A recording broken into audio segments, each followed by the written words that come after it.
Just making a quick video about the Aurora R13 to answer some questions I've been getting. On the front here, this is it's a plastic panel, it's not glass. Behind it, there's no dust filters or anything, it's just straight through to the fans. Same with the top. There is no dust filters, there's no dust filters in the back either. There's no dust filters anywhere on this case.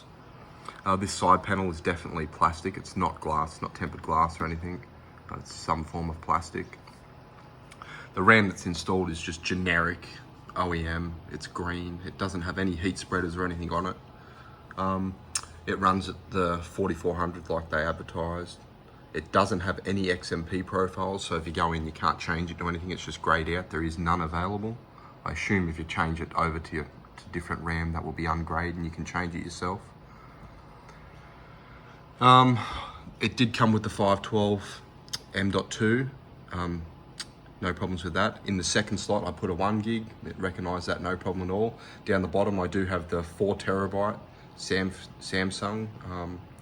All I had to do was go in and sign a drive letter for that one and it showed up no problem at all. As you can see, I've got Halo Infinite running here now, but if I alt tab out to the background, I've actually updated the Alienware software and all the software. I've done the VBIOS for the video card and all that stuff. And the temperatures are actually running cooler than they were the other day now. I've had the game running for about 25 minutes now to heat soak it out as much as I could. You can see it's using the processor about 23 to 15%. It's running about 60 degrees to 65 degrees. And yeah, the video card's sitting around the 75, under 80, and it's almost doing 100% usage.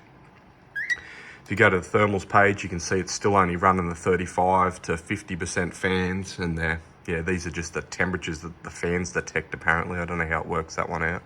But as you can see, they name them, that just doesn't make any sense. There's a mid fan, a top fan, a side fan, and I think the other one's a front fan. And on the actual computer, there's 2 front fans, the fan at the back and the fan at the top. So you kind of got to work out which one's which. You can't really tell too easily just by their naming. I'll make another video about how to adjust all this stuff later on. I did have some questions about what I was picking for the colors of the computer. If you go in here, there's nothing. This is pretty much how it come from the factory. The only thing I changed was this area here, number 3. It was blue, and all I did was change it to this color just here. That's about it.